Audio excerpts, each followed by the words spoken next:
Nous consommons quotidiennement plus d'1 litre d'eau, mais nous consommons bien plus nocifs que des molécules d'H2O finalement. Et notre corps produit des déchets toxiques qui auront une discussion sérieuse avec notre système urinaire et qui vont gentiment se faire raccompagner jusqu'à la porte de sortie. Notre système urinaire est un peu comme une police chargée de l'expulsion de composants qui menacent ou qui seraient tentés de menacer notre bien-être. Donc direction le pelvis et l'abdomen à la découverte de ce système, et le café n'est jamais un bon compagnon de route. Bienvenue à toutes et à tous dans ce nouveau cours de Scandium Theory. On va parler aujourd'hui de la vessie. C'est un organe musculo-membraneux faisant partie du système urinaire dont la fonction principale est de recevoir l'urine terminale produite par les reins, et cette urine va s'accumuler et séjourner dans l'intervalle d'émission. C'est un organe pelvien, c'est-à-dire qu'il se retrouve dans le pelvis, creux et musculaire. Ses parois sont constituées d'un muscle lisse, communément appelé le détrusor. Elle est tapissée à l'intérieur d'une muqueuse urothéliale. Le volume physiologique qui peut être contenu dans une vessie est de 300 ml et sa capacité maximale peut augmenter jusqu'à 3 litres.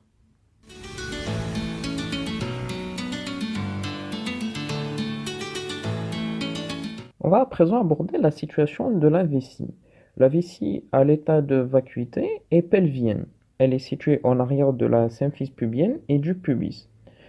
Il faut noter que la situation diffère entre l'homme et la femme. Tout d'abord, chez l'homme, elle est en avant des vésicules séminales et du rectum, et au-dessus de la prostate. Alors que chez la femme, elle est en avant de l'utérus et du vagin, et au-dessus du diaphragme pelvien.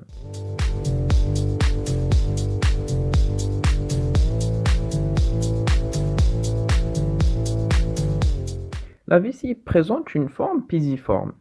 Elle comprend un corps, il est globuleux à l'état de réplétion et aplati à l'état de vacuité.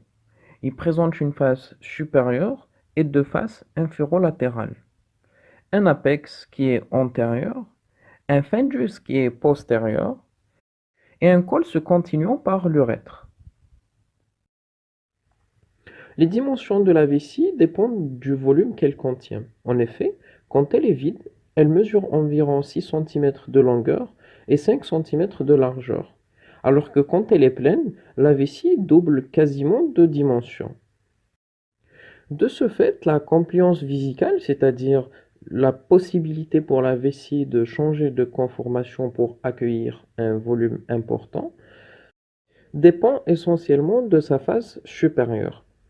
La capacité anatomique maximale chez l'adulte est estimée à entre 2 et 3 litres, et elle est plus importante chez la femme que chez l'homme. Il est toutefois à noter que la capacité physiologique est d'environ 150 ml, c'est-à-dire qu'à ce volume-là, on aura le premier besoin d'uriner, ce qu'on appellera le B1, et à 300 ml, on aura le besoin normal qui est le B2.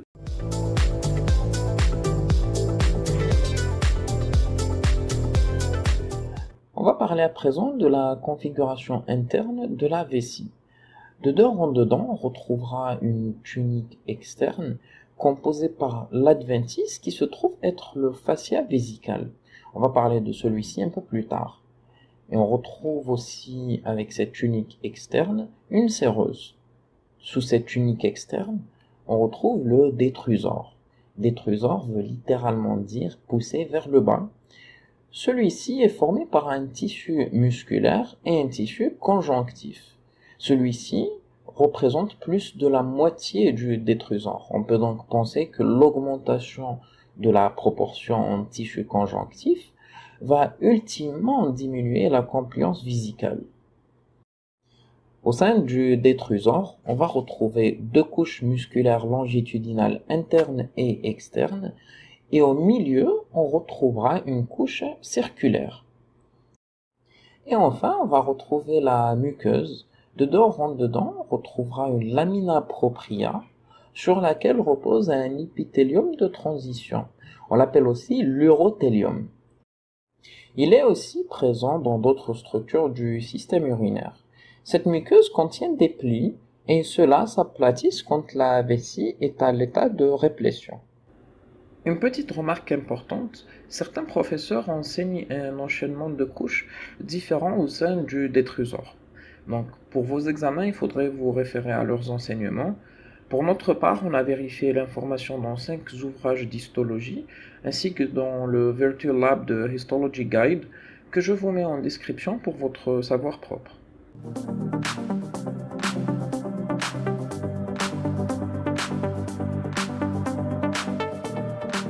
On arrive à présent aux moyens de fixité de la vessie. Il faut savoir qu'elle est assez bien maintenue en place à l'exception de sa face supérieure.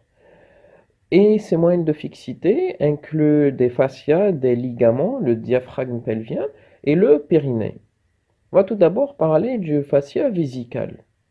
On l'appelle aussi la tunique adventice. Il recouvre les faces inférolatérales et le fundus de la vessie. La partie fundique ou fascia rétrovésicale contient chez la femme l'urètre terminal et chez l'homme il contient les glandes séminales, les ampoules des conduits déférents et l'urètre terminal. Un autre fascia qu'on retrouve, c'est le fascia ombélico-prévésical. Il a la forme d'un demi-cornet à concavité postérieure. Ses bords supérieurs contiennent les ligaments ombélico-médiaux et les artères ombélicales.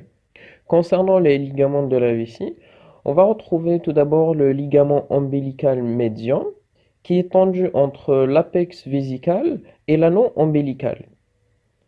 On va retrouver par la suite les ligaments vésicaux antérieurs. On va retrouver donc chez la femme le ligament pubo-vésical et le ligament pubo-prostatique chez l'homme. Après les ligaments vésicaux antérieurs, on va retrouver les ligaments vésicaux latéraux. Et ceux-là sont organisés autour des artères vésicales supérieures. Ils se détachent des faces inférolatérales de la vessie. On trouvera par la suite les ligaments génitaux sacraux. Chez l'homme, ils sont tendus du fascia rétrovésical au sacrum et au rectum. Et enfin, on retrouvera les ligaments vésico-utérins qui sont chez la femme donc, et ils sont tendus du fundus vésical à la partie supravaginale du col utérin. On va parler en tout dernier des moyens de fixité les plus importants. On va donc retrouver le diaphragme pelvien et le périnée. Chez l'homme, on retrouvera le ligament puboprostatique et le périnée qui vont maintenir de manière très efficace la prostate et qui va soutenir la vessie. Chez la femme, par contre, la vessie repose sur le vagin qui est solidement soutenu au niveau de sa face postérieure par le muscle pubovaginal et le périnée.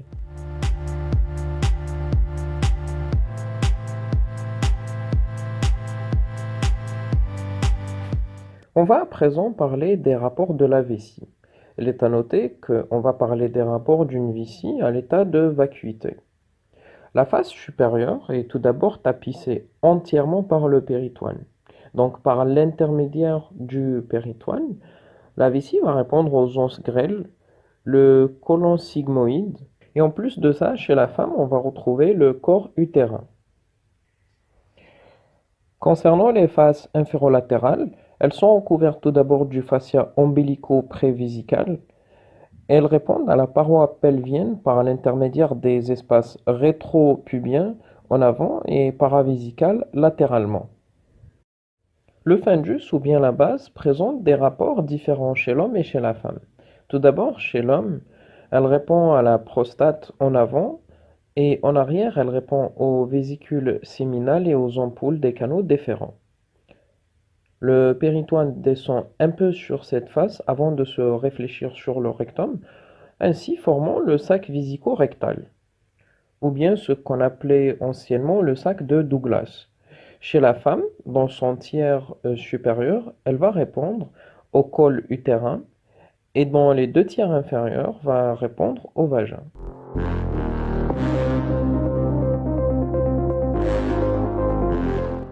Concernant la vascularisation artérielle de la vessie, on va retrouver l'artère vésicale supérieure qui prend origine de l'artère ombilicale et qui va irriguer la face supérieure de la vessie.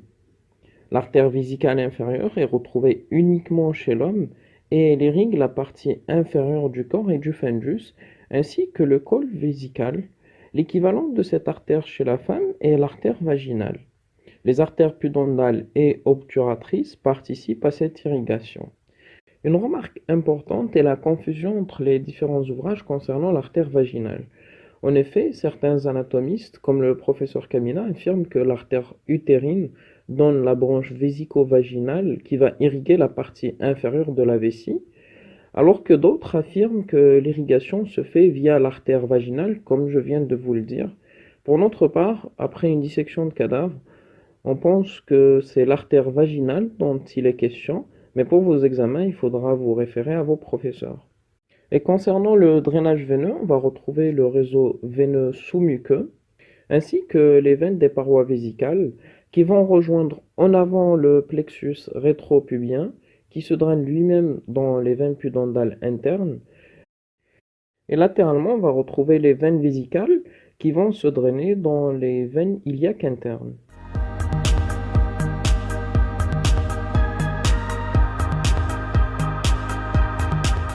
L'innervation de la vessie se fait via des nerfs qui émanent du plexus hypogastrique inférieur et contiennent des neurofibres sympathiques et parasympathiques.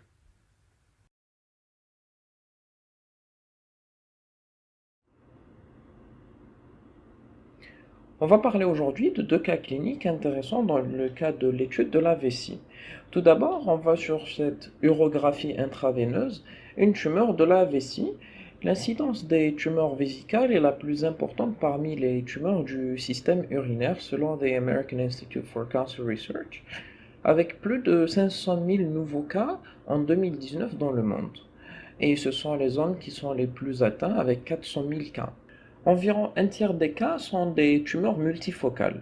Je vous parle particulièrement des tumeurs vésicales car celles-ci présentent un important potentiel métastatique et les cellules tumorales s'évadent de la vessie pour envahir principalement les structures pelviennes telles que le rectum, les parois de la cavité pelvienne ou encore l'utérus chez la femme. Le second cas que je voudrais aborder est la lithiase urinaire. Chez certains sujets, des calculs se forment dans le rein. Ensuite, ces calculs passent dans l'urètre, provoquant potentiellement une obstruction. Mais ils peuvent aussi être acheminés jusqu'à la vessie, et à ce niveau, on peut avoir une précipitation des molécules comme le phosphate de calcium. Le patient aura entre autres une urine résiduelle dans la vessie qui pourrait s'infecter et cette infection va ultimement altérer le pH des urines, ce qui va permettre à plus de molécules de venir s'agréger et d'accroître la lithiase en taille. La manifestation clinique la plus évidente est la colique néphrétique qui est provoquée par une distension des cavités rénales comme on le voit ici avec ces calices distendus. La colique néphrétique provoque une douleur intense, unilatérale et une agitation extrême. Je reviens aux lithiases. Je disais plutôt que le pH qui est plus acide que la normale est ce qui permettait au phosphate de calcium de venir s'agréger et agrandir la lithiase en taille. Un pH moins acide, vers 6,5 par exemple, préviendrait cette agrégation. Une eau qui est très courante dans nos cafétérias en Algérie, dans les pays voisins au Maroc et en Tunisie, et surtout en France, est l'eau de Vichy, qui contient environ 3,5 g par litre de bicarbonate de sodium, et qui est particulièrement indiquée dans le traitement de fond des lithiases urinaires. Pour ce cours, nous nous sommes documentés du Gray's Anatomy for Students 3rd Edition, du Human Anatomy de Michael McKinley, ainsi que de l'Anatomie clinique tome 4 de Pierre Kamina. N'hésitez surtout pas à nous faire part de vos remarques dans les commentaires et à très bientôt.